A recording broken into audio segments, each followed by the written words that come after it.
어떤 시간이냐면 잠깐만요. 지금 채팅창을 열어 놔야지.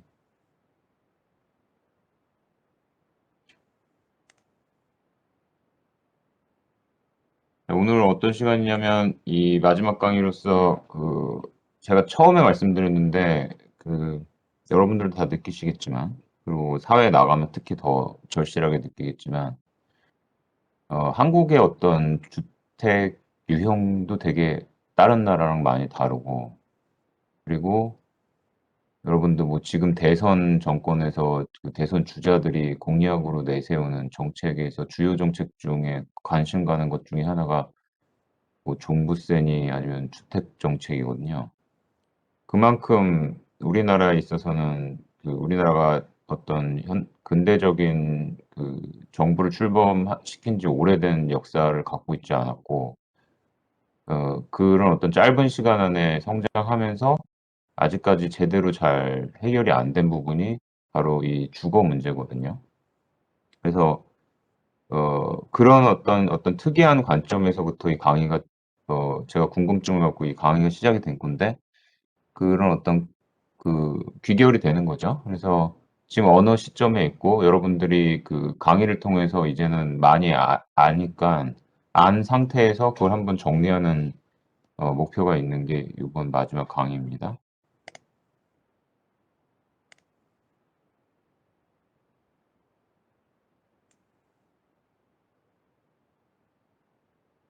그래서 제목은 국내 도시 주거의 현재와 미래이고 앞으로 어떻게 될 것인가도 다루게 되고요. 그중에 가장 큰 문제는 우리가 도시 단위 주거 유형을 보고 도시랑 연계시켜서 이 주거 문제를 본 이유는 결국은 공공임대주택 때문에 그래요.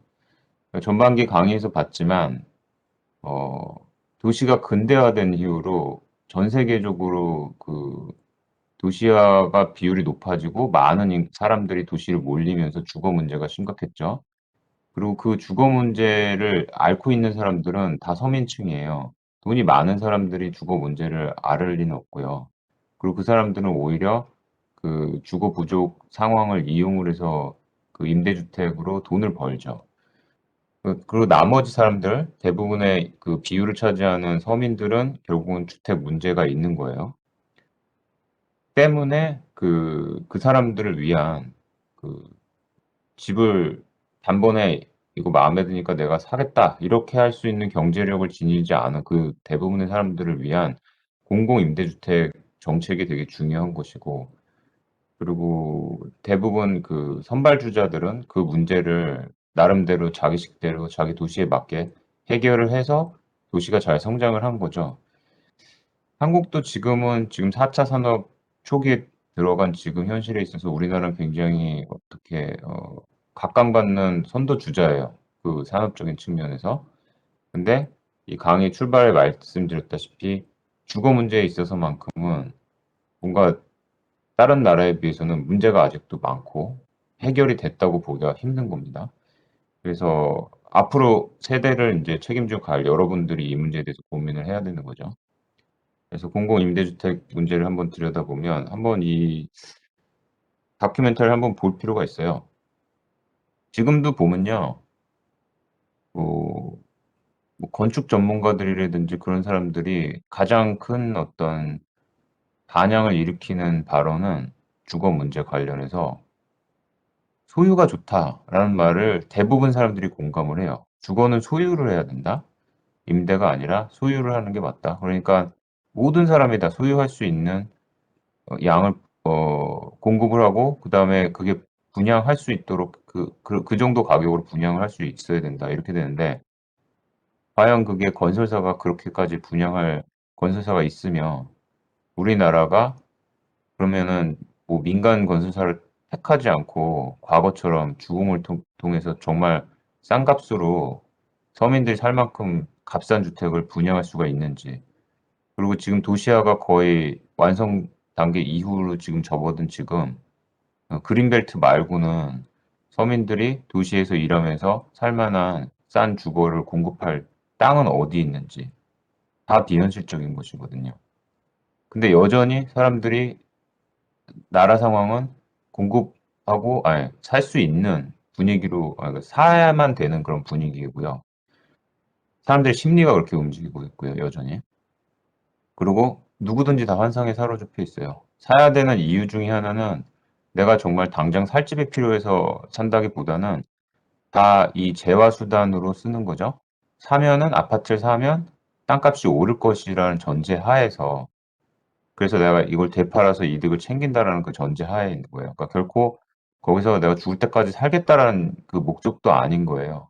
그게 어디가 되든 물이 새든 압구정 아파트의 그 경관이 안 좋고 너무 노후해서 물이 새고 금이 가고 그렇더라도 얘는 굉장한 돈이기 때문에 내가 돈을 벌 수 있는 수단이기 때문에 사야 된다 이게 되는 거거든요. 그래서 그거를 좀 그 단면을 들여다본 다큐멘터리가 최근에 있었는데 이걸 한번 보여드릴게요.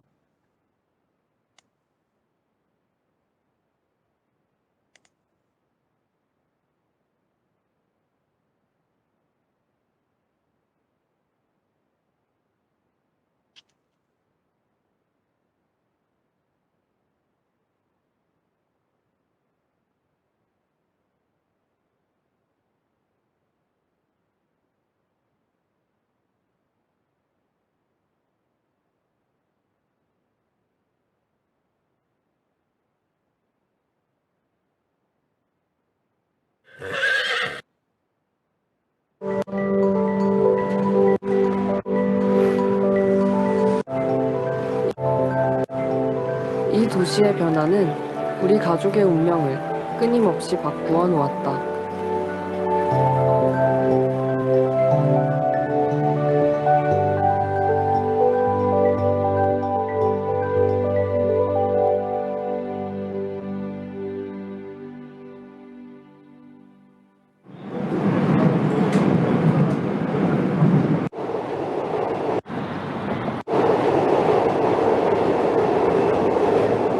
강남은 더 이상 우리 가족이 속할 수 없는 곳이다.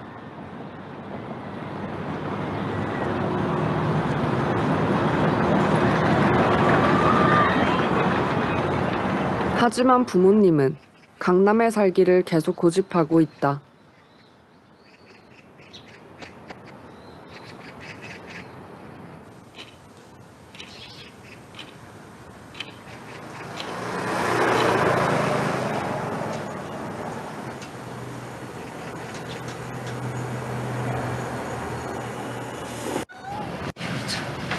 왜 절반은 예쁘구만.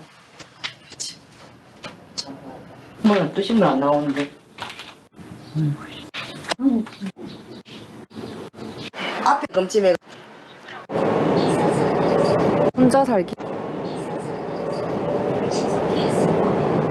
7년 전 나는 강남에서 멀리 떨어진 곳에서 혼자 살기 시작했다.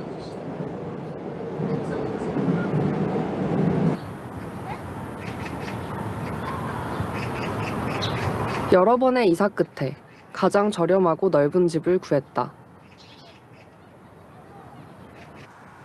나름대로 만족스러웠다. 여기 무너져 내린 거 아니지? 더러운 물이야? 녹물이야.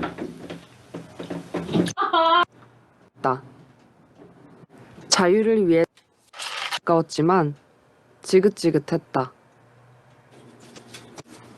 어느 날 종로에서 한 남자를 보았다.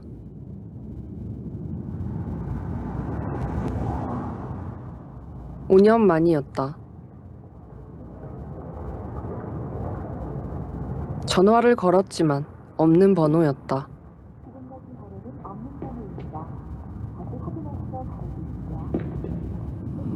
그의 뒤를 쫓아갔다. 하지만 그는 인파 사이로 사라졌다.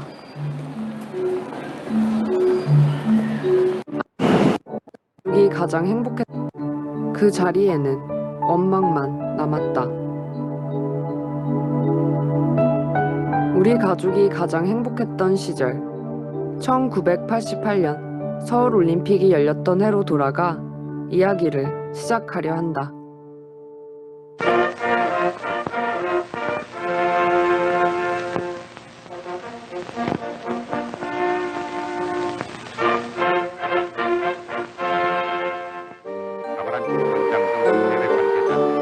2018 서울올림픽 개최가 결정되면서 한 도시가 거대한 공사장으로 변했다.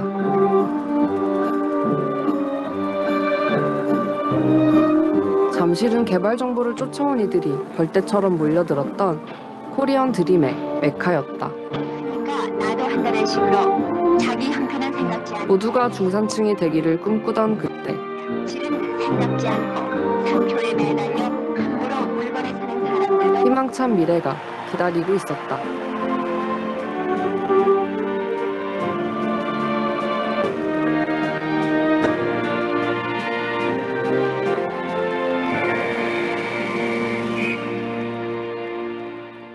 경제 호황 속에 나는 누뚱이 외동딸로 태어났다.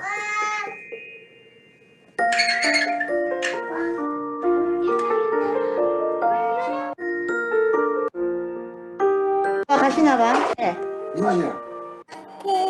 주부터 셀카를 찍는 것이 취미였다. 어디?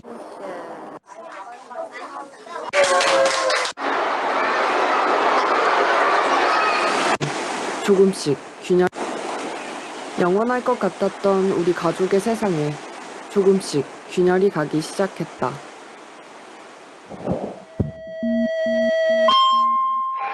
해외 유입 자금은 반드시 우리의 외환 시장을 거쳐야 하기 때문에 일시적으로는 환율과 금리를 9살이던 나는 정확히 무슨 일이 벌어진 건지 몰랐다. 하지만 우리 가족을 둘러싼 모든 것이 무너지고 있었다.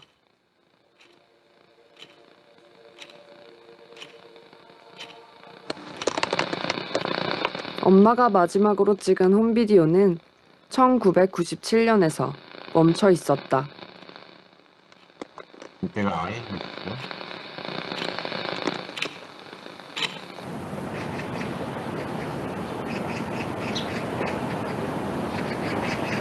사춘기 무렵 우리 가족은 아파트 단지 맞은편에 있는 작은 빌라로 이사를 왔다.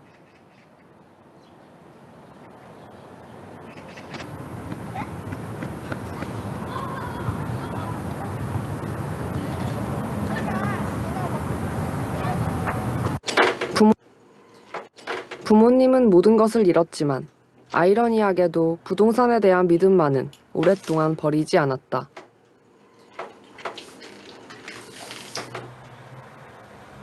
한 50만 이상 남는데 이자가 싸니까 그 민지 일러보고 아니 돈이 어디 있어서 이거 계약을 해? 100만 원 카드로 카드로 신용카드가 어디 있어 내가? 아니 그거 받았나 제작비 받은 걸로 이거 투자를 하라고? 100만 원 하면 되지. 정상적으로 이게 호텔이 건설이 되면 괜찮은데 만약 중간에 이 투자자도 모집 다 안 돼가지고 옆에 다 나갔다 하니까 되긴 되겠다 몇개안 말은 그렇게 되긴 되겠는데 이제 그런 거를 우리는 해당 사항이 아니네. 아니지 뭐 평생 일이 살면 되는 거. 그래 이 매를 하나 주고 고쳐.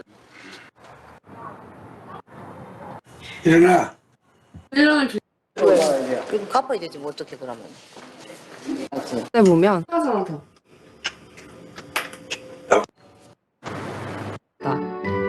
있었다. 경제개발 5개년 계획 기둥이 될 울산 14년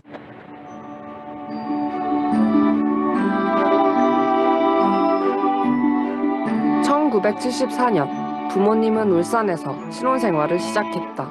경제개발 5개년 계획 기둥이 될 울산공업센터의 기공식이 지난 2월 3일 3만원 희아리는 역사의 증인들이 모인 가운데 경상남도 울산만에서 성대히 거행되었습니다. 이 자리에서 박정희 의장은 역사적인 박정희 정부는 울산을 중화학공업의 도시로 개발하고 있었다. 그 무렵 아빠는 화학공장에서 일하고 있었다.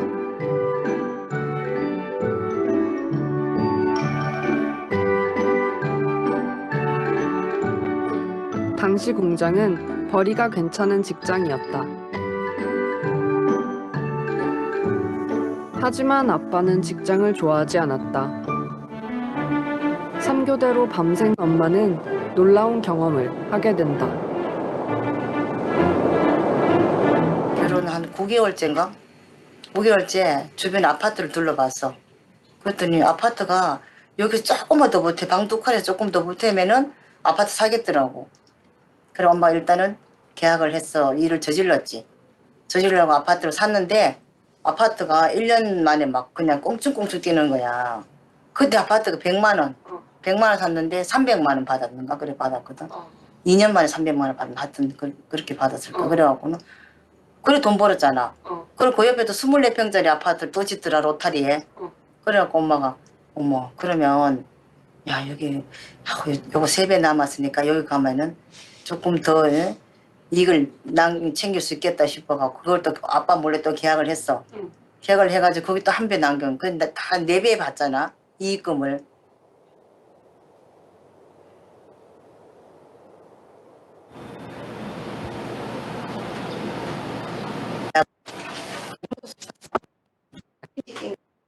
만밀 주택이 부족했다. 1만 명을 넘어서고 있었다.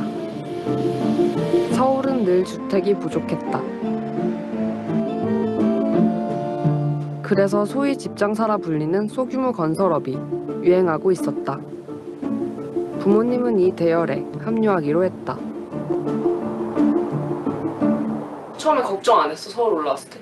걱정이 안 됐어 엄마는. 왜? 뭐 설마 뭐가 그냥 길이 열리겠지. 엄마는 뭐 불안하고 뭐 그런 게 없었거든.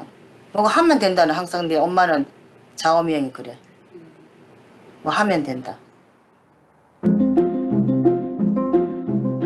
박정희 정부는 서울의 동남쪽을 개발해 서울의 경계를 확장하기로 했다. 서울 상동구 송파 현장에서 기공되었습니다. 한강에 있던 잠실섬은 빠르게 매립되었다. 잠실지구 종합개발계획을 그림으로 보면은 뚝섬의 돌출 부분. 이 무렵 강남 일대의 땅값은 200배 가까이 상승했다. 그 정확하게 뭐라고 하면 땅을 사가지고 그건 집을 지어가 이 일꾼들 뭐 있잖아 그 해가 집을 지어가 팔아. 내가 내 방법대로 설계해갖고 전체적인 그 아웃라인 다 그냥 있고 그 내부 설계 있잖아 다 고쳐갖고 막 이제 그런 건 혼자였던 아빠는 하루아침에 사장님으로 변신했다. 평범한 주부였던 엄마도 건축 사업에 함께 뛰어들었다. 설계 잘했어. 지가 차도 지 사가 뭐 이래가 그래 설계 사무실 갖다 줘가. 한 달에도 몇 억 벌 때도 있고 뭐 1년에 뭐 10억 버는 건 쉬웠으니까 그 당시에는 진짜 1년에? 완전히 그 분수가 물 뿜은 애들 있잖아 막 수직 상승하는 거야 말하자면.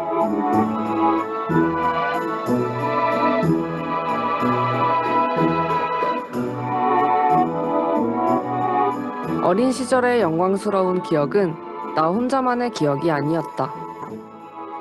이 시기는 우리 가족 모두의 황금기였다.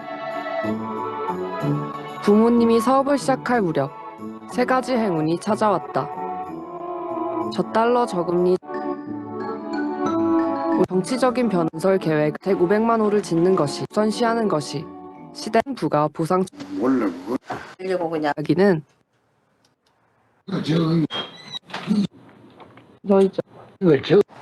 아빠가 과거의 영광을 다시 찾을 수 있을 것 같지는 않다. 하며 이게 뭐 사람을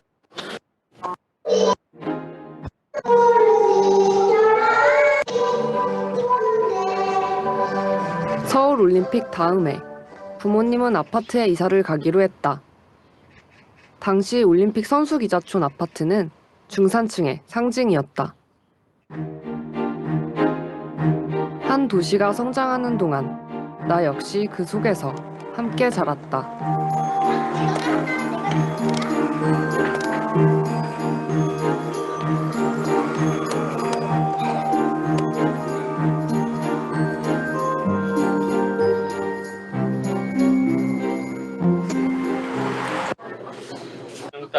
하시네요. 딸 고향 같다 이 보니까. 여기 나한테 고향이지. 아 엄마도 제2의 고향이잖아. 학교에 다녔다. 함께 어울리면서 나의 현실이 부끄럽게 느껴졌다. 매일 내가 넘어서는 안 돼.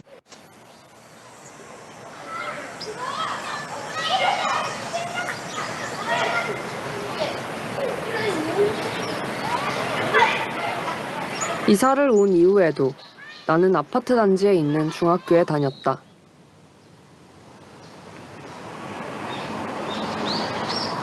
매일 내가 넘어서는 안 되는 경계를 오가는 것 같았다. 부자인 친구들과 함께 어울리면서 나의 현실이 부끄럽게 느껴졌다.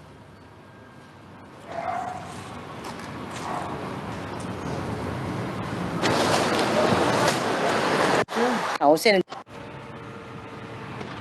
이사 나갈 계획을 세워야 했지만 부모님은 별다른 대책이 없는 것 같았다. 나는 방법을 찾아보기로 했다. 일동에 부모님의 현실도 이제는 외면할 수가 없다. 지금껏 회피해왔던 책임의 무게가 점점 크게 다가왔다.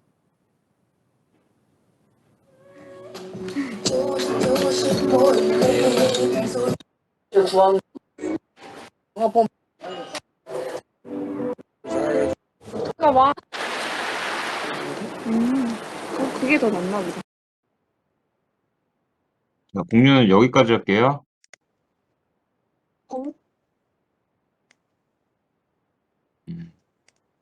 그치.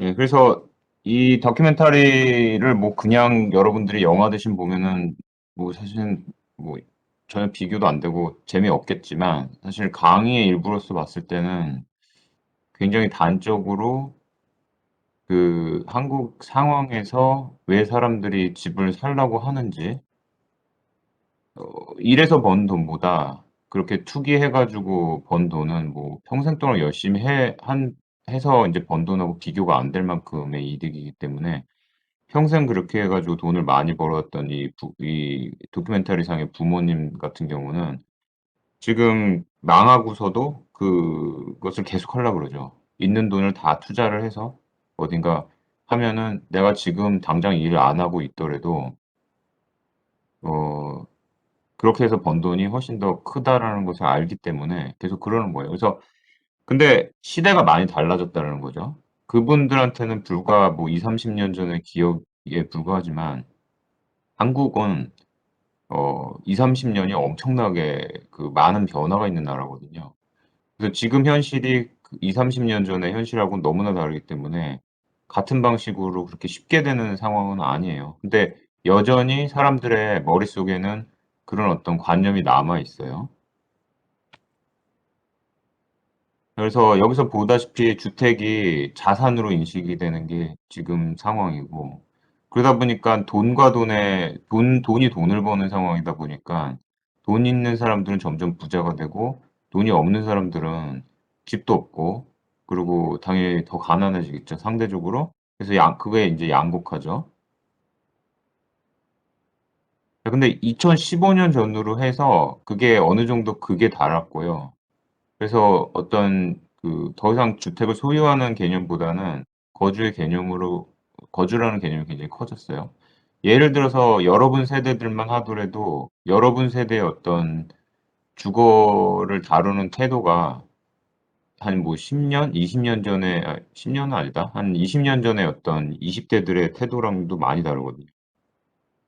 그러니까 여러분들은 요즘 사람들은 제가 뭐 요즘 사람은 아니지만 요즘의 어떤 그 태도가 지금 당장 지금 있는 순간에 앞으로 어떤 장기적인 투자라든지 이 부모들이 한 것처럼 그래 갖고 돈을 더 벌고 이런 것보다는 지금 당장 사는 곳에 내가 임대를 하더라도 거기를 잘 꾸미고 어떤 공간의 질을 높여 가지고 자기의 삶의 만족도를 높이고 그런 데 더 치중을 하잖아요. 그러니까 지금 여기 다큐멘터리에서 나온 이 부모님들 보면은 사는 집이 정리도 하나도 안 돼 있고 공간도 심지어 집도 지어 봤던 사람들이 공간이 너무나 안 좋은 집에 살고 있어요. 그러면서 여전히 머릿속에는 투기를 해 갖고 더 좋은 집으로 가는 것을 꿈꾸고 있거든요. 지금 당장 사는 공간은 굉장히 열악하고 안 좋은 상태로 그대로 방치하고 있는 반면에. 근데 요즘 사람들은 이 딸 같은 경우도 여전히 무리 세고 그런 곳에 살지만 있는 방이라든지 그런 곳은 잘 꾸며 놓고 살거든요. 아무리 초라한 공간이더라도 자기 만족도를 높이기 위해서. 그러니까 뭔가 태도가 달라졌다는 얘기예요. 시대도 달라지고 사람도 달라지고. 그리고 그런 것을 인제 경험한 한국인으로서 그런 양극화된 계층 간의 비교를 주거 공간으로 내세워 가지고 메타포로 삼아서 만든 영화가 기생충이죠.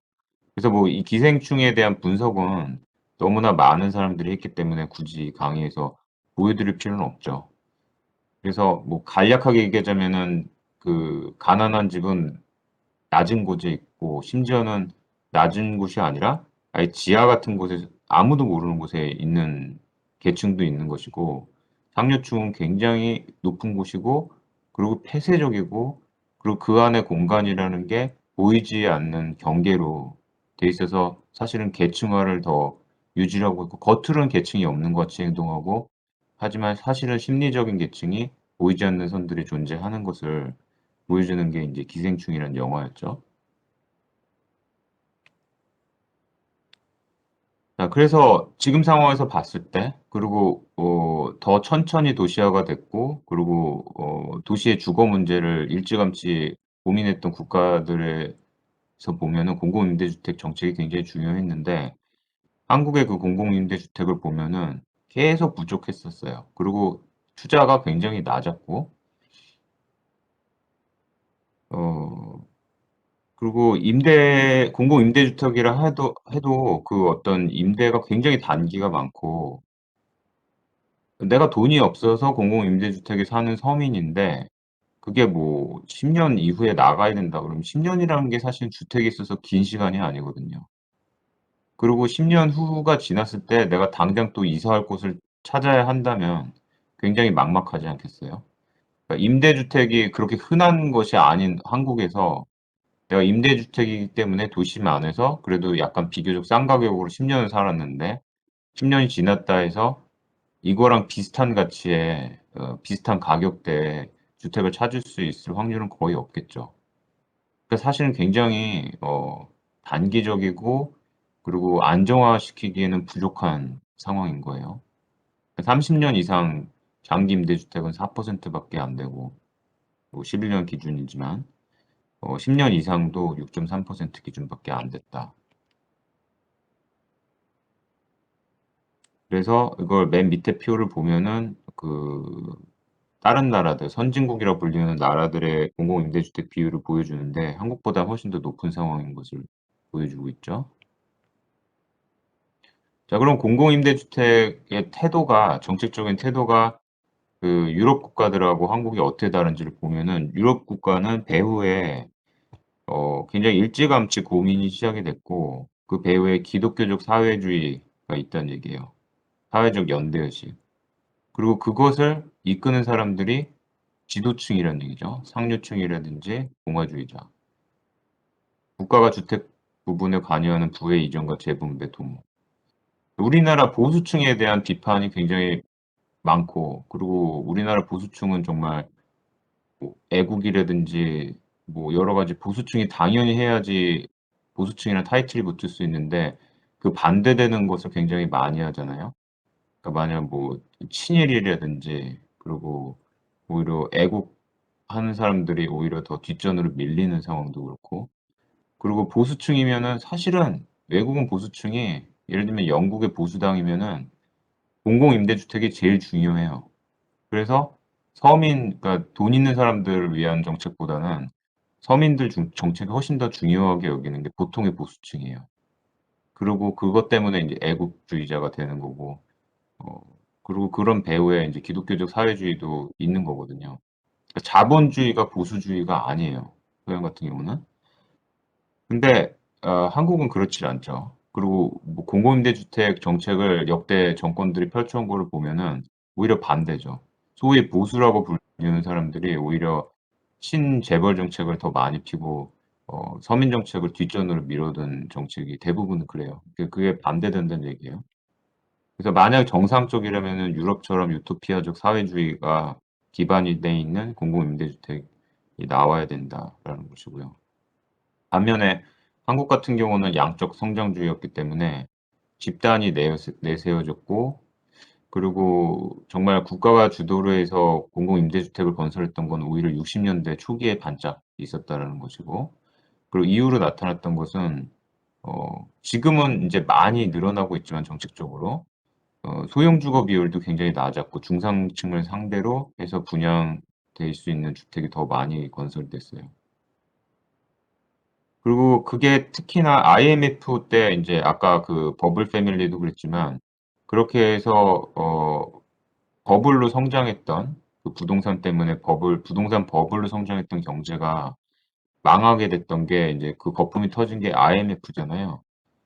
그리고 뭐 최근에 그 이후에 있었던 미국의 리만 사태도 부동산 버블이 터지면서 미국이 그렇게 경제 위기에 처했던 거거든요. 근데 다행히 미국은 그 전 세계 통화가 달러화니까 그냥 달러화를 찍어냄으로써 이거를 극복을 한 거고, 결과적으로는 미국 경제 버블로 인한 그 피해는 다른 나라들이 그 지게 된 거예요. 미국이 진 게 아니라 미국 때문에 버블이 터졌는데 미국의 버블은. 한국은 버블이 터진 이후에도 이명박 정부 같은 거는 오히려 그거를 반대로 더 이끌어냈어요. 더 많은 친저별 정책을 피고, 그래서 그 땅값은 더 올라가게 만들고, 그 공공임대 정책은 오히려 더 안 좋게 했고, 그때 이제 내세웠던 게 낙수 효과를 내세웠죠. 그래서 양극화가 굉장히 안 좋은 시점에 그 이후에 박근혜 정부 더 무능한 정부가 들어섰었고, 그래서 그게 갈 때까지 가다가 지금 현 정권이 들어선 거예요. 지금 시점에 문재인 정부는 그걸 해결하려고 노력하고 있다고 보면 되는 거예요. 지금 행해지는 국내 주거복지 정책을 본다 그러면은 이렇게 세 개로 나뉠 수가 있는데, 주거급여, 뭐 집세라든지 집수리 같은 걸 지원하는 정도, 그게 이제 굉장히 잘 됐다고 보기는 어렵죠. 아주 안 좋은 경우 그런 그 지원이 있고요. 그리고 임대주택 정책이 있고, 그리고 아까 처음에 얘기했다시피 다른 나라에 비해서 임대주택 정책이 그렇게 아직은 견고하지 않다라는 거. 그리고 이전부터 많이 하던 것은 주택금융이죠. 그래서 뭐 주택 자금 같은 것을 저이자로 지원하는 정도밖에 없었어요. 최근에는 어떻게 바뀌었냐?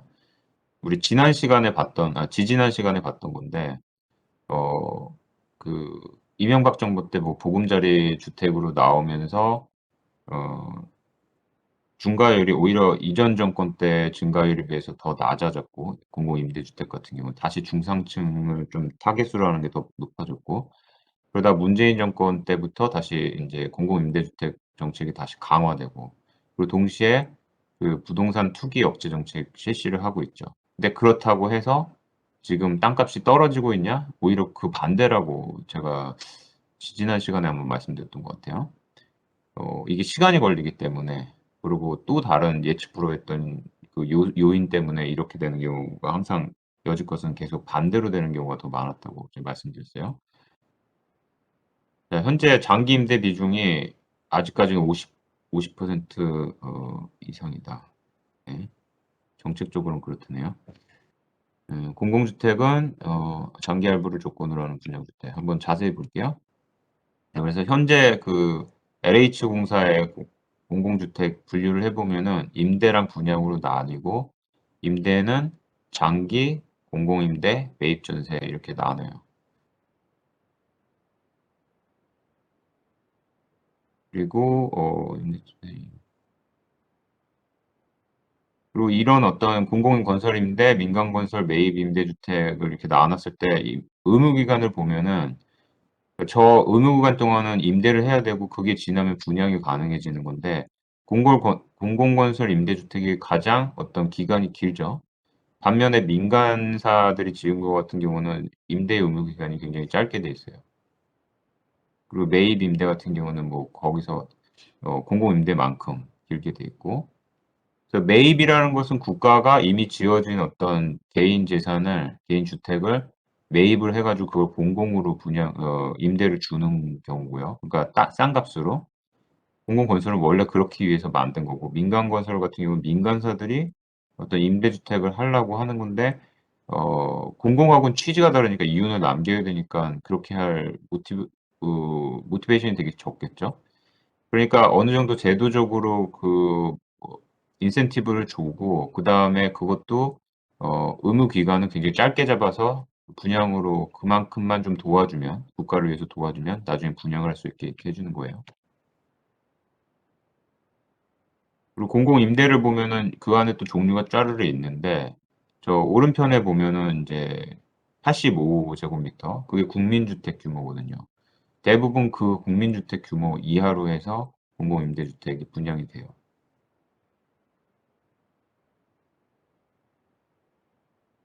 그리고 종류가 뭐 영구, 국민, 장기전세, 공공임대, 행복주택 해갖고 이렇게 다양하게 있다라는 거 그냥 참고로 알아두시고, 공급 유형도 이렇게 돼 있다 보시면 됩니다.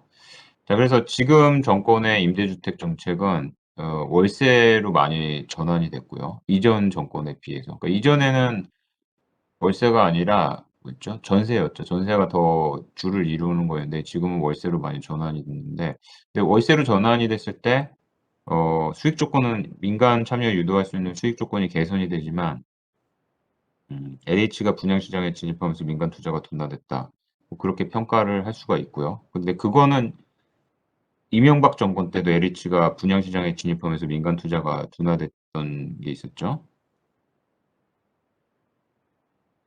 자, 그리고 공공 임대주택 분양 전환을 보면은 그 의무 임대 기간이 지나면 나중에 분양을 할 수 있도록 이렇게 해 주는 거예요. 이건 제가 전에 설명드렸던 거고, 그것도 그냥 참고로 넘어갈게요. 자, 그래서 지금 LH공사가 앞서서 그 공공 임대주택 건설을 하고 있고요. 그리고 그 종류에 대해서는 이전에 설명드렸던 게 지금 여기 나오는 거고, 정권마다 어느 비율이 더 커지고 작아지고 하는 차이는 있지만, 지금 보여주는 저런 주택은 이명박 정권 이후로는 계속 LH공사가 설립이 된 이후로 이런 어떤 종류가 계속 있는 거예요. 가장 대표적인 국민 임대주택 같은 경우는 장기간 30년 임대를 할 수 있고 분양 전환이 되지 않는다. 그리고 공공임대주택 같은 경우는 5년 아니면 10년 공공임대주택하고, 그리고 그 기간이 지난 다음에는 입주자한테 우선 분양으로 전환을 한다. 그래서 어떤 공공성을 더 높인 거죠. 그리고 굉장히 소수지만 저소득층 주거 안정을 위해서 한 영구 임대주택도 있고 장기 전세도 있고요. 그래서 이거는 종류 되게 많은데, 이거는 이런 게 참조만 있다고 보시면 되고, 여러분들이 이제 아마도 이거를 눈여겨볼 때가 되면은 여러분들이 여기에 어떤 해당자가 됐을 때 아마 눈여겨볼 거예요. 매입 전세에 대해서 아까 간략하게 설명드렸는데, 기존에 있던 다가구 주택을 매입해 가지고 국가가 다시 임대하는 거고, 싼 값으로 기존 주택을 전세 계약 체결해서 저렴하게 재임대한다든지, 기존 주택에 대한 전세 계약을 체결해서 저소득층한테 재임대한다든지 뭐 이렇게 되는 거고, 임대 조건이 시세의 30% 굉장히 낮춰서 가는 것이고, 최소 임대 기간이 있다라는 거. 그리고 그 LH 정책하고 동일하게 서울도시개발공사 SH에서 하는 것도 있고요.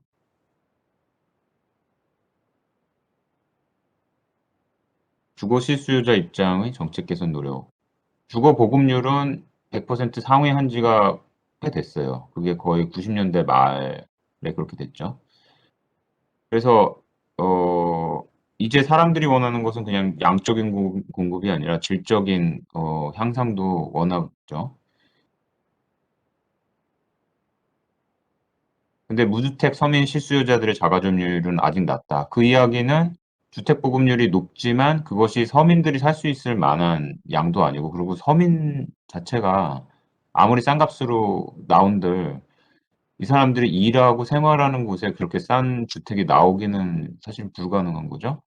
그러다 보니까 양적으로는 100% 상회하는데 그게 서민들한테 실제로 소유로 돌아가지는 않는 상황에 대해서 지금 얘기하는 겁니다.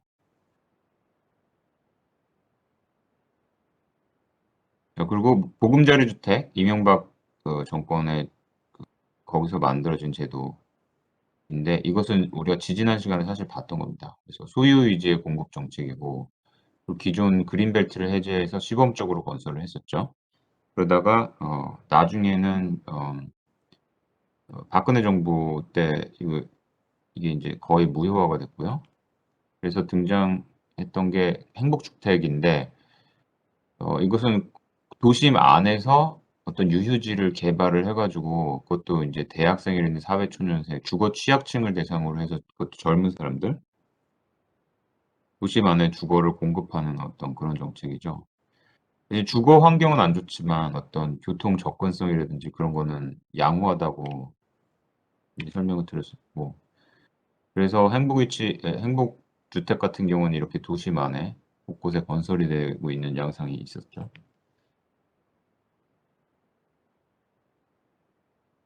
그리고 보면은 그 젊은 층을 대상으로 해서 하다 보니까 이 거주 유형이 월세가 더 큰 비중을 차지하게 되고 그리고 규모도 굉장히 작은 주택들이 많이 나오게 돼요.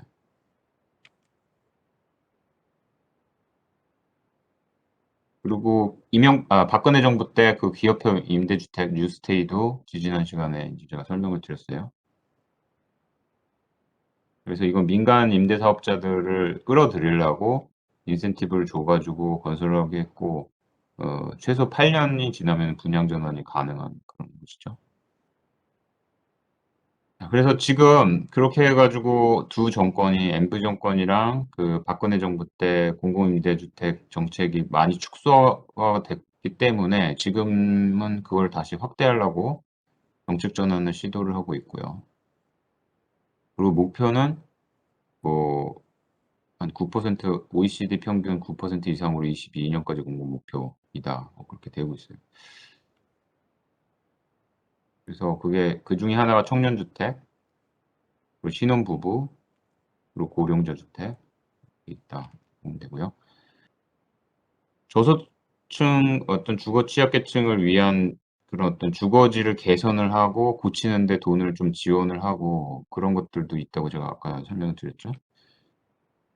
그리고 뉴스테이를 보완한 어떤 주택 정책도 있고 그래서 이제 정책이 굉장히 많은데 그냥 그건 한번 참고로 보고 이렇게 참고로 보여드리는 이유는 여러분들도 사실은 이 대상 중에 하나거든요.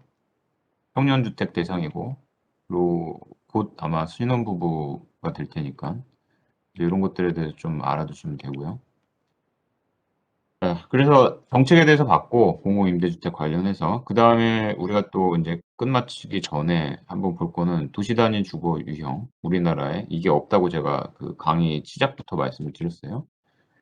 자 그리고 도시 단위 주거 유형이 되려면 뭐가 필요하냐? 도로에 면하는 어떤 규칙이 필요하고 그리고 건물하고 건물 간에 연립할 수 있는 규칙이 필요하고 어 그리고 가구 건물 안에서 어 한 집이 뭐 전층을 다 사용할 수도 있고 각 층마다 한 세대씩 쓸 수도 있고 아니면 용도가 변할 수도 있고 그런 변화가 건물을 지면은 있기 마련인데 그거를 수용할 수 있어야 된다. 그래야지 진정한 도시 단위 주거 유형이다. 그러니까 건물은 수백 년 동안 갈 수가 있고 그 건물을 쓰는 방식이라든지 그 내부적인 구성은 계속 뒤바뀔 수 있는 어떤 건축물의 유형이 필요하다는 얘기예요. 그리고 내부에 공지가 있어서 그 공지가 쓸 수 있는 공지가 돼야 된다는 거죠. 외부는 폐쇄적이고 내부의 프라이버시를 확보할 수 있는 내부의 공지가 있으면은 대부분의 그 고대로부터 나왔던 도시 단위 주거용에 그런 공지가 내부에 있었죠. 그게 있어야 된다는 것이고 그리고 오래 가야 된다는 얘기예요. 계속 오래 가지 못해 가지고 계속 부시고 다시 짓고 이래서는 도시에도 안 좋고 그리고 여러 가지 변이를 수용하기는 어려운 건물이 되는 거죠. 그래서 대표적으로 그런 게 인제 가장 도시 주거용이 어 제일 처음에 나온 건 아니지만 도시다운 도시가 가장 고밀 도시가 먼저 출현한 곳 중에 하나가 이태리죠. 그러니까 물론 그보다 메소포타미아 지역에 나왔지만 거기에 있는 어떤 도시의 밀도라는 게 이태리 도시보다는 낮거든요.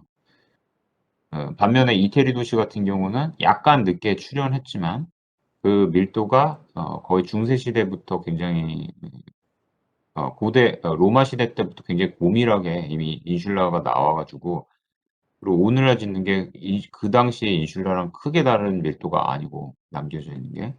그리고 이미 역사가 굉장히 오래된 대부분의 건물들이 도시를 차지하고 있는데 요즘의 현대적인 용도를 계속 여지껏 수용을 했던 거거든요, 내부적으로. 그래서 지금 이 사진 같은 경우는 창을 봤을 때 원래 있던 창은 대부분 막혀 있고 새로운 창은 원래 있던 창하고 상관이 없는 위치에, 그것도 높이에 저렇게 뚫려 있는 걸 볼 수가 있어요. 그래서 그런 높이를 봤을 때 원래는 저 건물에 뭐 2층쯤 해당하는 그 층이 굉장히 층고가 높고 커다란 3개의 아치창을 갖고 있었는데, 지금은 2층이 2개 층으로 나뉘어 있어서 저렇게 창이 두 별로 이렇게 나오는 거를, 두 횡으로 나와 있는 걸 볼 수가 있죠. 그 꼭대기층도 마찬가지고. 그래서 저렇게 계속 고쳐 나가면서 내부 변이를 수용을 해서 갈 수 있는 어떤 조건은 돼야지 건축물이 우리 도시도 저렇게 오랜 도시가 될 수 있다는 얘기예요.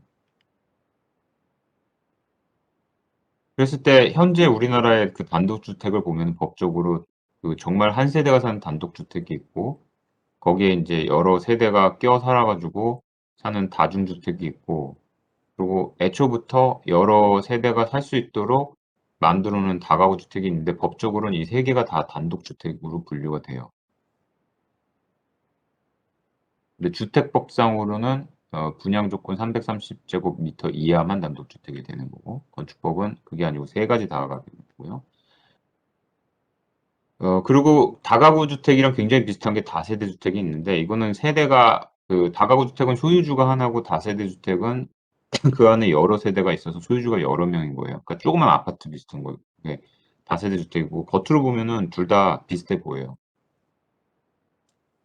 자, 이런 어떤 유형이 만들어진 게 80년대 이후에 만들어졌고, 다세대는 84년, 다가구는 90년대 법제됐고, 그리고 주차장법이 계속 진화하면서 결과적으로는 이 두 주택이 공제 대부분이 주차장으로 쓰이게 되는 거고, 그다음에 옆집하고 이격하느라고 경계로부터 띄어진 그런 어떤 공간으로 소모가 되는 거예요. 그래서 결과적으로는 쓸 수 있는 공지는 없어진 거죠. 그러니까 옆집하고의 틈 사이, 담장하고 틈 사이에 남겨진 쪼가리 공간이 사방으로 있는데, 그 공간이 뭔가 접근하기도 그렇고 굉장히 어둡고 꾸미진 공간이고, 뭐 에어컨에 실외기를 두거나 아니면 아저씨들이 몰래 담배를 피거나 그런 공간 정도가 되지, 거기에 나무 한 그루도 심기가 어려운 그런 공간이 되거든요. 그래서 쓸 수가 없는 공간이 된다는 얘기예요.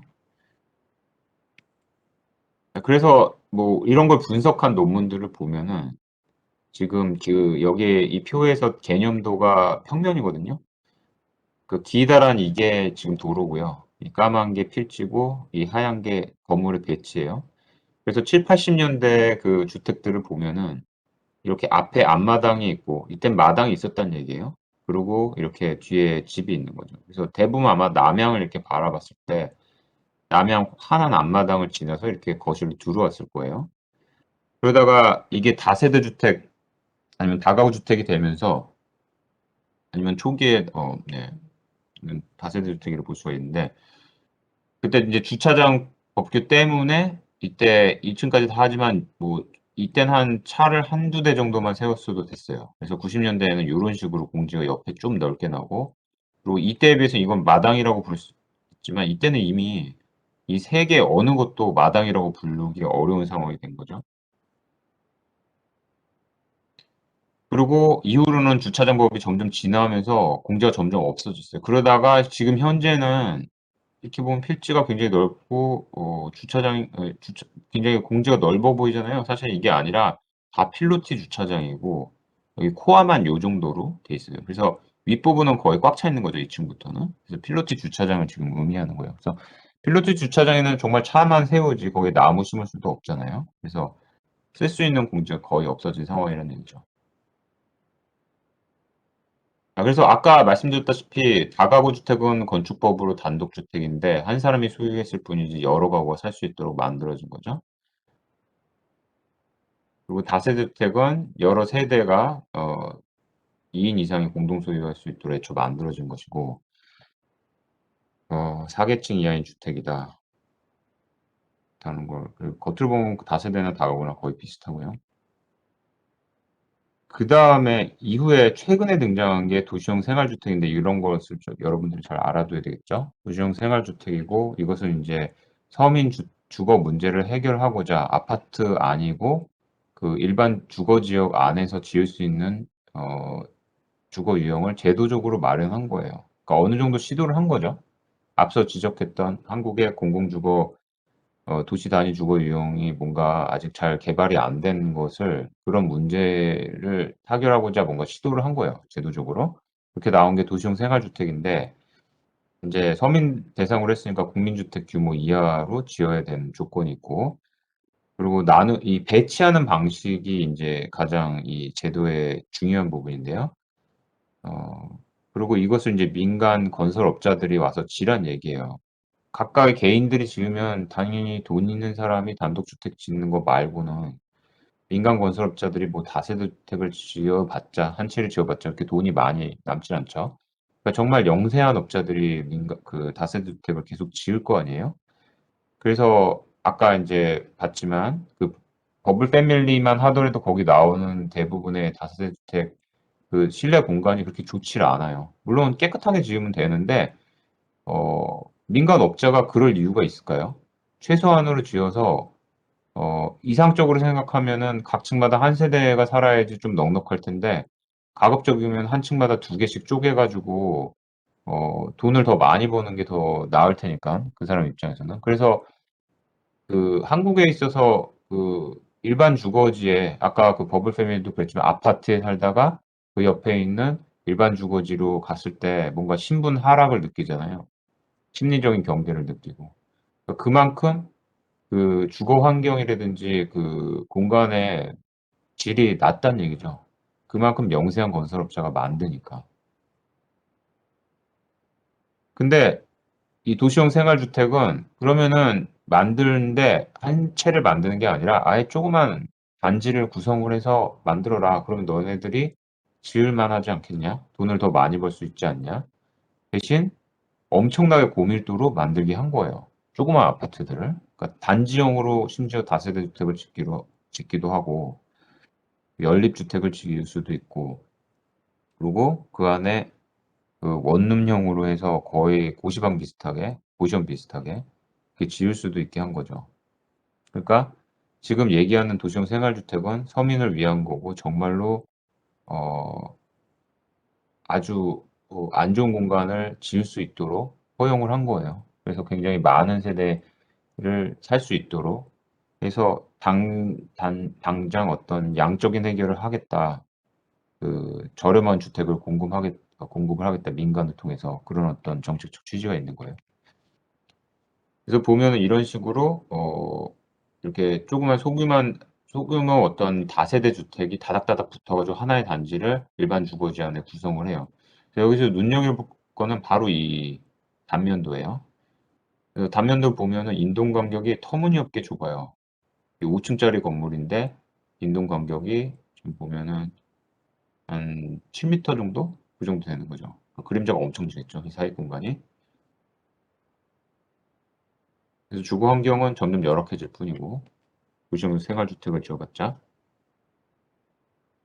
그리고 일반 주거지 안에 도시형 생활주택이 단지용으로 들어간다 그랬을 때 거기에 인제 굉장히 소수 평형이 들어가니까 거기에 사는 사람들이 그 밖에 있는 원래 기존에 살던 집에 비해서 훨씬 더 좁은 수가 되고 그리고 대부분 그러니까 4인 가구가 거기서 살기는 힘들 정도의 사이즈거든요, 원룸형으로 지어 버리면은. 그러니까 대부분 1인 가구가 되겠죠. 그랬을 때 기존에 그 마을에 살던 일반 가구랑 가구 유형 자체가 다르다 보니까 혼자 사는 사람들이 되게 많고 취약계층이 많다 보니까 심리적으로 또 공동체 위화감이 생길 수밖에 없는 그런 주거 유형이 되는 거죠. 자, 그리고 그런 배후에 1인 주거 유형이 이제 급등한 게 있는데 불과 몇 년 전만 하더라도 1인 주거 유형이 가장 그 가구 비율 중에 적었어요. 그 4인 가구가 제일 많았고 근데 그게 거의 10년도 안 되는 순간 갑자기 반전이 180도 된 거예요. 그래서 현재는 1인 가구가 가장 크고 가장 큰 비중을 차지하고 하지만 1인 가구를 위한 주거 유형은 굉장히 거의 없기 때문에 굉장히 한정돼 있기 때문에 수요는 많은 반면에 재고는 굉장히 부족한 상황이죠.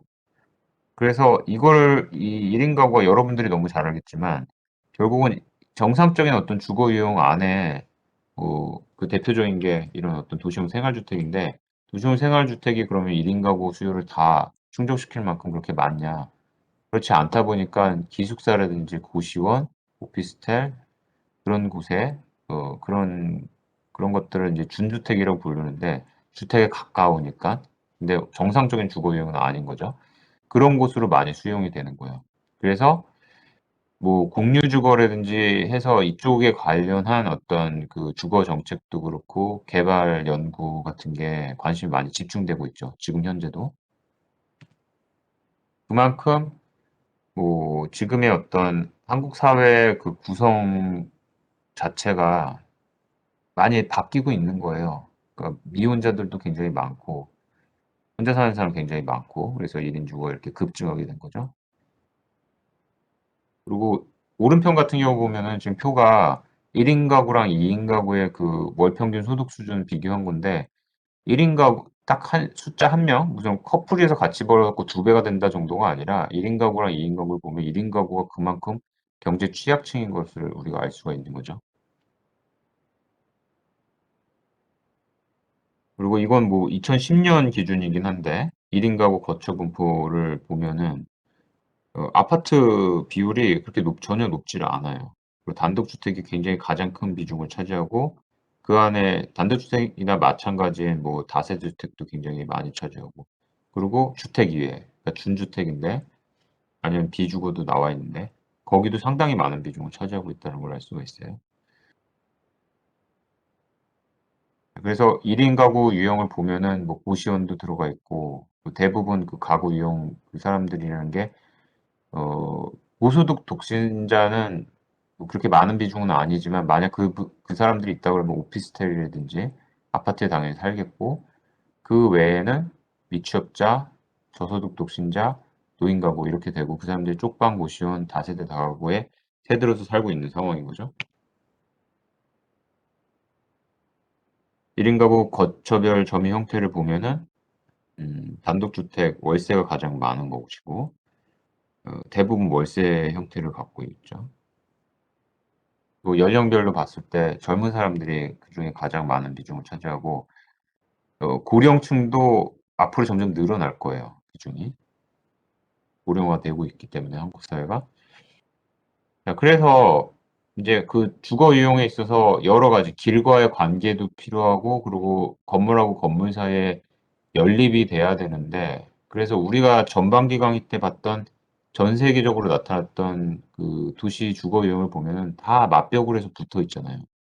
근데 한국의 그 다세대만 하더라도 그 이격거리 때문에 공지가 엉뚱하게 가장자리에 생겨서 쓸 수도 없는 공지로 그냥 버려지는 거가 되는 거죠. 그리고 주거 환경은 안 좋아지고. 그래서 맞벽을 주거지에서도 하면 좋기 때문에 그것을 더 활성화시키려고 나온 게 건축협정제도라고 있어요. 그게 2015년부터 제도화 됐어요. 시행이 됐는데 이것은 이웃 간에 합의를 하면 건물을 지을 때 맞벽으로 지어도 된다. 이렇게 한 거예요. 그전에는 상업 건물만 그렇게 상업지구에서 그게 가능했는데 이제는 주거 지역에서도 이게 가능하게 한 거죠. 그렇게 되면 무슨 얘기냐면은 그냥 그 도시형 생활주택이 굳이 아니더라도 어떤 민간 건설자가 소규모 민간 건설사가 주택단지에 와서 한 블록에 해당되는 그, 그 집주인들하고 같이 협약을 맺어 가지고 그걸 공동 개발해서 블럭으로 쫙 붙어 있는 그런 타운하우스 같은 거를 개발할 수도 있고 반대로 집주인들이 자기들이 뭔가 조합을 만들어 가지고 건설사를 데리고 와서 그런 식으로 지어도 되는 거죠. 그래서 그렇게 할 수 있는 기초를 만든 게 건축협정제도예요. 건축법 틀내에서 주민들의 자발적 합의로 진행된다는 면에서 보다 유연하다. 이게 왜 좋냐? 그럼 도시적으로 우리가 그 아파트를 이제 도시적 관점에서 분석을 했을 때 안 좋은 점이 굉장히 폐쇄적인 경계를 만든다고 얘기를 했잖아요. 그리고 아파트를 단지를 지으려면은 블록 전체를 다 기존에 있던 건물을 길까지 해서 다 지워 버리고 그다음에 짓게 돼 있어요. 그리고 그렇게 지어진 내부의 가로망이 아파트 경계 밖에 있는 가로망하고 직통되는 경우는 거의 없어요. 폐쇄적인 경계고 내부 안에서만 순환하는 그런 가로망을 따로 갖게 되는 거죠. 그래서 도시적으로 굉장히 맥락이 없는 그런 조직이 생겨 버리는 건데 건축협정제도를 하게 되면은 기존의 주거지 안에서 여러 가지 유연한 다양한 규모의 그 재개발이 이루어지겠죠, 재건축이. 그렇게 되면 길이 변할 리는 없고 도시 조직만 그대로 필지 경계도 그대로 유지하면서 계속 재생이 되는 거예요. 세포 재생이 되듯이. 조직 자체가 통째로 갈아 껴지는 게 아니라. 그래서 제도적으로 봤을 때 이게 보다 유용한 재정비 수단이 된다는 얘기죠. 완전히 대규모로 갈아엎는 게 아니고 유연하게 필요한 부분만 계속 속관해서 가기 때문에 결과적으로 이렇게 해야지 아까 봤던 이태리 도시 사진처럼 오래된 도시가 생길 수 있는 가능성이 열리는 겁니다. 그래서 이 연구 같은 경우는 기존 필지가 있고 기존 법규에 따라서 저렇게 이격거리를 준수하고 지어졌던 그 중간에 윗부분에 있는 그림의 8개 필지가 맞벽 건축을 통해서 다시 지어졌을 때 똑같은 그 건폐율을 유지하면서 생기는 어떤 공지가 훨씬 더 쓸 수 있는 공지가 되고 중정형으로 지금 오른편 아래 사진 같은 경우는 중정형으로 됐죠. 그래서 그 건물하고 건물이 서로 마주보고 있지만 그 이격거리가 이전보다는 훨씬 더 넓어진 거예요. 거의 길을 사이에 두고 마주보는 건물 이상으로 넓어졌기 때문에 그 안에 생기는 공지는 훨씬 더 채광 환기가 훨씬 더 좋을 거고요. 그리고 그 모든 게 맞벽으로 건물을 지음으로써 기존보다는 훨씬 더 상황이 좋아지게 되는 거죠. 그래서 그렇게 할 수 있게 만든 게 건축협정제도다. 그다음에는 도시주거지 지속 가능성에 대해서 우리가 볼 텐데 이건 마지막으로 인제 얘기하는 건데요. 보존 개념이 부재해요. 무슨 얘기냐면은 우리가 지금 아파트를 대부분 선호한다고 얘기했고요. 그리고 같은 아파트더라도 이 아파트를 사는 이유가 되팔아서 재화 수단으로 사는 거예요. 어 그러다 보니까 기존에 오래된 아파트에 사는 사람들은 그걸 사는 이유 중에 굉장히 큰 이유 중에 하나가 이게 재건축이 되면 새 아파트가 됨으로써 더 비싸진다. 우리 아파트 가격이 갑자기 확 올라갈 수가 있다. 이런 어떤 기대감이 되게 크거든요. 그 이야기는 아까 앞서 얘기했지만 단지가 주변 조직하고 맥락이 끊겼다고 얘기했잖아요. 그래서 주변하고의 어떤 조화스러움이 없는데 그런 어떤 대형 단지가 또 다시 한꺼번에 다 부서지고 또다시 지어지는 거죠. 그러면 도시 조직이라는 게 굉장히 오래된 조직이 있을 수가 없겠죠. 그렇게 대규모로 항상 지어지고 뭐 30년 주기로 계속 재건축이 된다 그러면은 도시의 형상뿐만이 아니라 우리가 소위 생각하는 도시라는 것 자체도 성립이 안 돼요. 그러니까 뭐 랜드마크니 뭐 그런 게 30년 지나면 없어질 거 아닙니까. 아파트가 그렇게 거대하기 때문에 사실상 랜드마크인데 완전 풍경 자체가 완전 바뀌는 거죠. 배치도 다 바뀌고 30년 지나면. 그러니까 일반적인 도시 개념이 아닌 게 되는 거죠. 그래서 도시 거주 환경에 대한 보존 개념이 없고 그리고 도심 재생 사업의 기존 재개발 방식을 적용하는 문제가 있다. 도시화 단계의 변화를 감안하지 않고 인구 및 가구 변화의 상황을 감안하지 않고 계속 과거의 어떤 뭐 60-70년대에 굉장히 개발 전에 도시 판자촌을 아파트촌으로 바꿨던 것처럼 지금은 다 개발이 돼 있는 도시 조직인데 그거를 또 다 부시고 또 새로운 아파트 단지를 지으려는 그런 재개발 방식이 그런 태도가 계속 있었다는 거죠. 그게 이제 이명박 정부의 뉴타운 정책이 이명박이 서울시장 할 때 만들었던 뉴타운이 바로 그런 거였고요, 대표적으로. 그래서 그런 것을 이제 가장 볼 수 있는 게 노후 아파트 단지 재건축 그 케이스를 보면은 우리 도시가 앞으로 어떻게 변할 것이고 어떤 문제를 우리 도시는 그러니까 외국 도시랑 달리 어떤 문제를 갖게 될 것인지를 볼 수 있는 사례가 되는데요. 보통 30년 경과하면 재건축을 논의를 하게 되고요. 그리고 그때는 뭐 이전에는 뭐 주공이 지었던 대한주택공사가 지었던 것도 어 주공 자체가 없어졌기 때문에 민간 건설사가 주도를 하게 돼요. 단지별로 해서 조합을 만들고. 그리고 민간이 들어온다는 얘기는 이전에 뭐 5 층짜리 건물이면은 자기들이 지을 때는 30 층짜리 건물을 지어서 세대 수를 확 늘려 가지고 개발 이익을 최대한 환수를 하려고 들어오는 거죠. 당연히 그렇게 되면은 도시 경관 파괴되고 그리고 기존에 있던 세대 수가 늘어나니까 도로라든지 교통량이 늘어나면서 기반 시설 초과가 되겠죠. 그러면 도시 환경에 안 좋은 영향을 미쳐요. 그래서 지금은 80 년대 초반에 건설됐던 우리가 앞서 봤던 뭐 이촌동, 반포, 막 잠실 이런 데 지어졌던 주공 아파트들이 재건축 그 대상이 돼요. 근데 그것도 너무나 이해가 되는 게 그냥 "저 아파트 리모델링해서 살지." 이렇게 얘기하기가 쉽지가 않은 게 한국은 사회가 너무나 빨리 변하다 보니까 30년 지났을 이전에 지어졌던 주택 내부 평면이라든지 그런 어떤 기준이 지금의 기준에 비해서는 너무 떨어지는 거죠.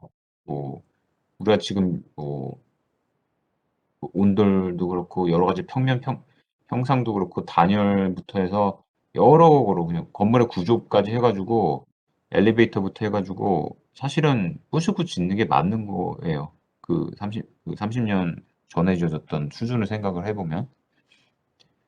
그래서 그게 하나의 큰 요인이 또 되고 그래서 10년 이후 전국 주거 유형이 근데 인제 지금부터 이런 게 과천에서부터 시작이 되고 있고 반포도 이미 재건축 많이 됐고 그런데 근데 신도시 같은 경우는 뭐 서울이야 그렇다고 치자고요. 왜냐면 서울은 구도심도 있고 신도심도 있을 때 신도심은 뭐 계속 그렇게 바뀌어 봤자 신도심이라는 이미지 자체가 그렇게 바뀌어도 되는 거니깐 타격이 적다고 생각해도 되지만 원래 신도시로 지어졌던 뭐 과천이라든지 분당이라든지 일산 같은 곳 그곳은 30년 주기로 재건축이 된다고 생각을 하면 도시가 갖고 있는 이미지가 케빈 린치가 얘기하는 도시의 이미지 자체가 계속 변하는 거죠. 그러니까 이 도시는 계속 신생 도시인 거예요. 무슨 뱀이 껍질 벗듯이. 그랬을 때 10년 후를 바라보면은 그런 주거 유형이 굉장히 그런 도시가 굉장히 많다는 얘기예요.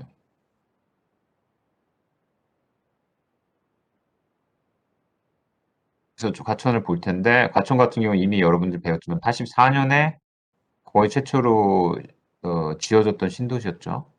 그리고 과천은 살면서 녹지로의 접근성이 높았고 그다음에 기존에 도시 짓기 전에 굉장히 울창한 수림이 있었으면 그것도 보존을 할 정도로 처음에 LH 그 대한주택공사가 마스터 플랜을 했었고 그리고 시간이 지나면서 그 안에 단지 안에 나무도 굉장히 울창해져서 주거 환경이 되게 좋다 보니까 좋은 평가를 많이 받았어요. 근데 2007년 이후로 재건축이 시작이 됐는데 원래는 이렇게 왼편에 있던 녹지가 오른편에 80 년대 초에 저런 신도시가 됐었고 그다음에 이런 식으로 마스터 플랜이 잘 돼서 녹도도 굉장히 많이 활성화됐어서 2015년 당시에 항공사진을 보면은 단지 안에 이렇게 녹지가 굉장히 울창했었거든요. 녹지가 굉장히 강했었어요. 처음에 지어졌을 때는 거의 이렇게 없었지만 녹지가 없잖아요. 거의 이렇게 원래부터 있었던 거 말고는 거의 사막화된 상태에서 지금 건물이 딱 지어진 상태인데 30 년이 지나니까 이렇게 녹지가 많았던 거예요. 뭐 이런 거는 거의 국립공원 같아요. 나무의 두께만 보더라도. 이게 과천이었고 굉장히 좋은 평가를 받았는데 재건축이 되니까 바로 이렇게 나무부터 베어 버리죠, 건물을 짓기 위해서.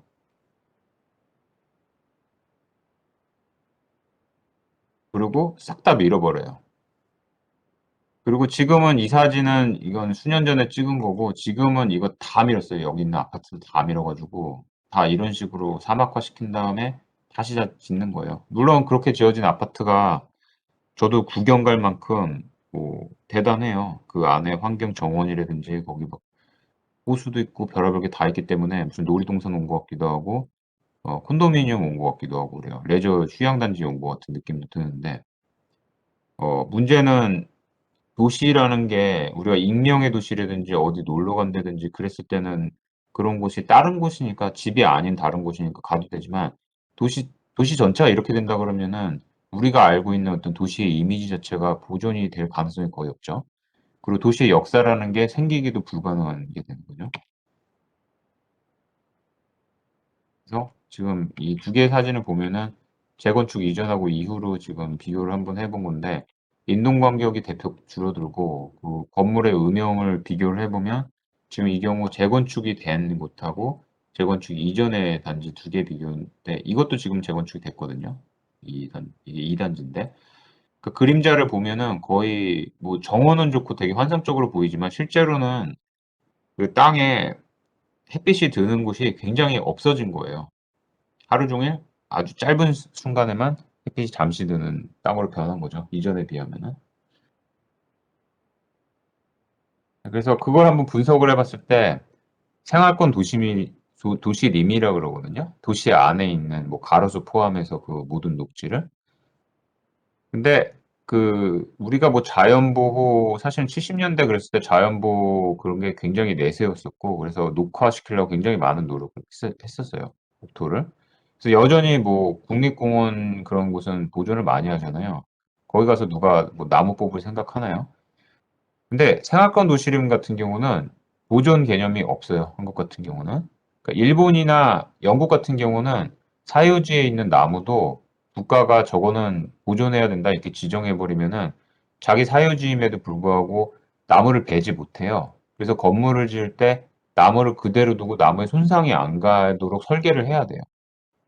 그러니까 계속 어떤 도시의 랜드마크도 그렇지만 그 중요한 어떤 자연은 계속 보존 상태에서 도시가 계속 진화를 하게 되는 건데 우리나라는 그게 없는 거예요. 그래서 과천 같은 경우는 사람들이 막 은행나무 많은 가로수 거리에는 가을이 되면 사진 찍으러 올 만큼 되게 유명한 가로였는데 그걸 싹 다 베버려요, 재건축을 할 때.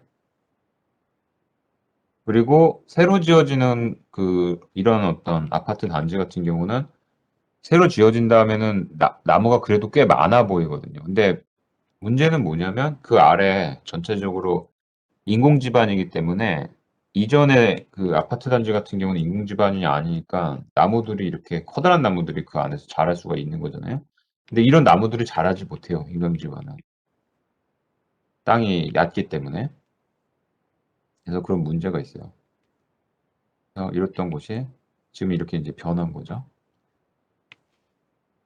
그래서 정책적으로 봤을 때 친환경성, 지속 가능성이라는 게 키워드가 계속 있음에도 불구하고 보존 개념이 없기 때문에 결국은 굉장히 30년 된 나무 베어 버리고 애기 나무를 심으면서 "이게 친환경성이다. 이게 지속 가능성이다." 이런 얘기를 하고 있는 상황이에요.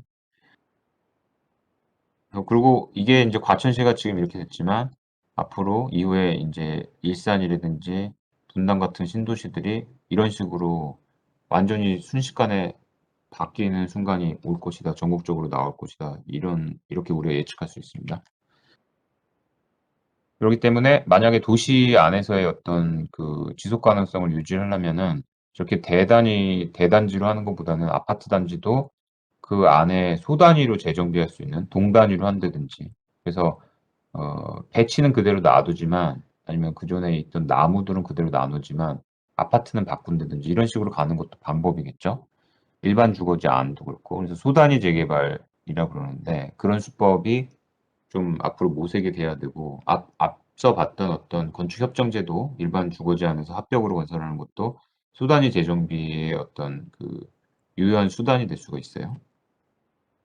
그래서 마지막으로 집의 시간들이라는 다큐멘터리를 볼까 하는데 짧게 제가 소개를 할 텐데 이건 어떤 거냐면 아파트 단지 안에서 태어난 사람이 아파트 단지라는 게 우리가 봤다시피 재화적인 가치가 90%를 차지하는 것이고 그걸 사는 이유가. 그리고 얘가 30 년이 지난 다음에 결국은 아무도 거의 100% 동의하에 재건축이 이루어지고 그 안에 있었던 모든 것이 지워지는 상황인데 거기서 실제로 태어났던 어렸을 때부터 거기서 살았던 사람의 입장에서 그 공간들에 대한 잠깐만요. 이게 뭐냐. 공유를 끊고서 해야 하는구나. 잠깐만요. 짧게만 볼게요. 지금 강의 너무 오래 했으니까.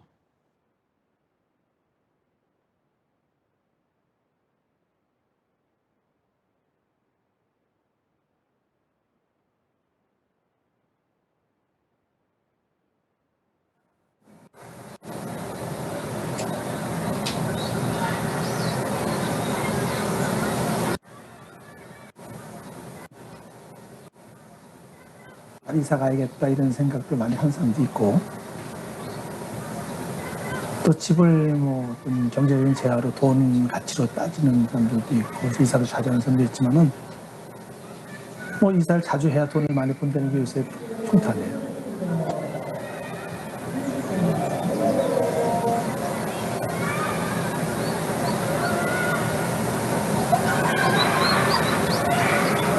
근데 우리는 뭐 집 때문에 돈을 많이 못 번진 몰라도 애들이 안정적으로 컸다는 걸 나는 만족을 해요. 큰애는 중학교 1학년 입학할 때 왔고 둘째는 유아 유치원서부터 시작해서 또 일반 유치원 다니고 국민학교를 여기서 다니고 또 중학교 고등학교 다니면서 거의 우리 애들하고 이 아파트는 거의 같이 사는 동네에 대해서 그야말로 우리 집이다, 우리 홈타운이라고 생각을 해요.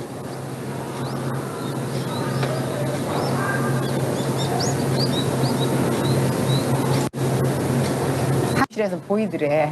왜냐면 여기 베란다에들 이불 잘 넣으잖아. 내 생각에는 애들이 정서적으로 굉장히 좋을 것 같아, 가까우면.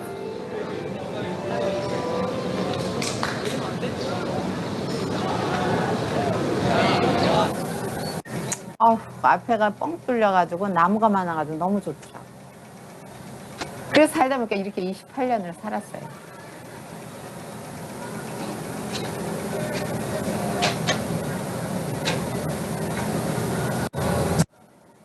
사실은 3층이면 다른 사람이 볼 때 우리 집 앞에만 또 유달리 벚꽃이 많아요.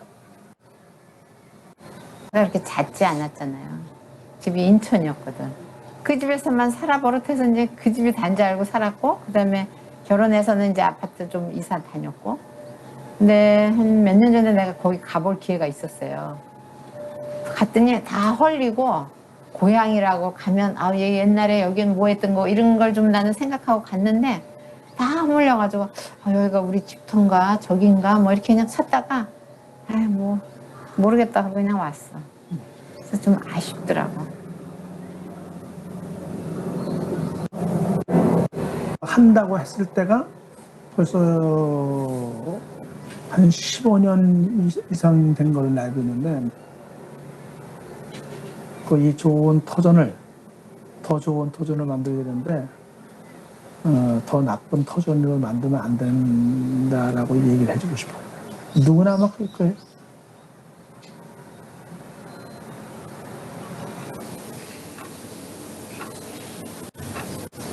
저를 너무 사는 거 떠냐고 막 거기만한 위치가 없는 것 같아요.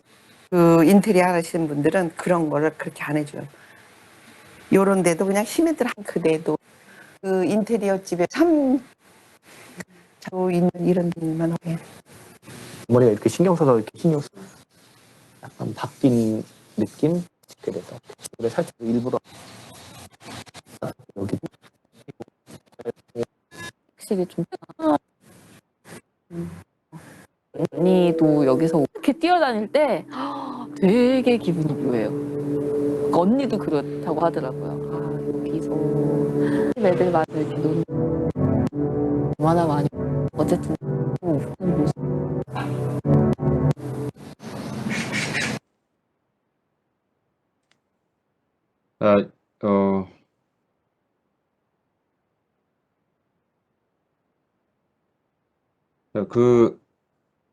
오늘 강의는 사실 여기까지인데, 그러니까 이 마지막 사례에서 어떤 참조해서 이야기하고 싶었던 게, 이 필름 같은 경우는 굉장히 어떤 서정적인 측면에서 아파트 공간을 보여주거든요. 복도부터 해서.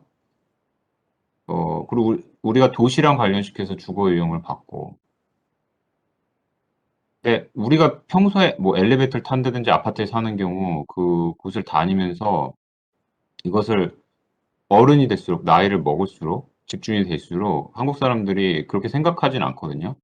근데 반면에 이게 홈이라는 어떤 집이라는 개념이 그냥 단순히 건물 말고도 고향이라는 개념이 있잖아요. 근데 내가 사는 곳임에도 불구하고 이곳을 고향이라고 생각을 안 하는 거예요. 아파트에 사는 사람들은 실질적으로 어른들은. 그러니까 100% 재건축에 동의를 하죠. 리모델링보다는. 그리고 그 이유도 제가 이제 강의에 설명드렸다시피 여러 가지 타당한 이유가 있어요. 뭐 평생 벌어봤자 그렇게 해서 집 이웃 남는 게 평생 버는 거랑은 비교도 안 될 만큼 많으니까 과거에 계속 그래 왔고. 근데 그랬을 때 그 정서적인 문제가 생긴다는 얘기예요.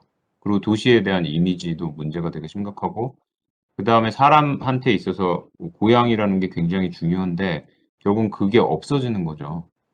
그러니까 여러분들은 잘 모르겠지만은 모를지 아니면 예를 들어서 우리 세대만 하더라도 저는 도시에서 태어났는데도 불구하고 뭐 추석이라든지 새해 되면은 고향 내려간다라는 얘기, 가족을 왜 만나야 되는지 그런 것들에 대해서 우리 집은 그렇지 않음에도 불구하고 그건 되게 당연하다고 생각을 했거든요.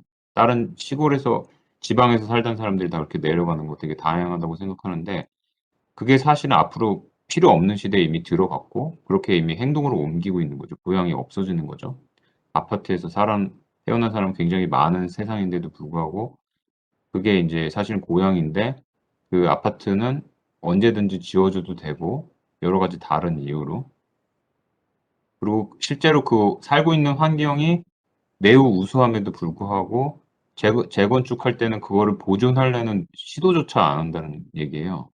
그 좋은 환경을 보존하고 건물만 바꾸면 될 터인데 그렇게도 시도를 안 하고 그 구조 자체가 거기 사는 사람들만을 위한 재건축이 아니라 민간 건설사가 이윤을 남겨야지 집이 바뀔 수 있는 구조로 과거부터 자리 잡아서 결국은 그들을 위해서 우리가 다 내줘야 되는 상황이 되는 거고 그래서 집 한 채는 새로 바뀐 거를 봤지만 원래 집은 아닌 거죠. 그리고 다른 사람들이 또 많이 끼어들어서 살고 더 번잡해진 그런 상황에서 살게 되는 거죠.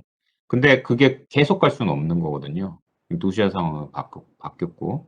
그래서 지금 어떤 진행되는 상황도 문제를 양쪽으로 푸는 것 말고도 심지어 중상층이 사는 그 아파트 주거 유형만 하더라도 지금 이 상황의 어떤 재건축 상황이 계속 반복될 수도 없고 그런 어떤 문제의 배후에는 한국 도시에 딱 적합한 오래 갈 수 있는 도시 단위 주거 유형이 없기 때문에 이런 문제가 생기는 거다. 원래는 일반 주거 단지가 그런 주거 유형으로 가득 차 있어서 이게 계속 재생이 가능하고 지속이 가능해야 되는데 그게 안 되다 보니까 극단적이고 일회성에 국한된 아파트가 그거를 대체하면서 이런 문제가 계속 만들어진다는 얘기죠. 문제가 해결이 안 되는 거죠.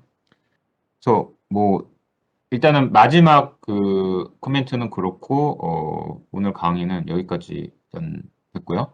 혹시 뭐 질문 있나요? 다음 시간에 시험은 K610 원래 우리 강의실에서 오전 10시에 볼 거고 지난 시간처럼 아마 한 번에 다 볼 거예요. 두 팀으로 나누지 않고. 질문 있으면 뭐 채팅으로 해도 되고 마이크 켜고 해도 되고요. 없으면 오늘 강의는 여기까지 하겠습니다. 그럼 우리 다음 주에 시험 볼 때 봐요.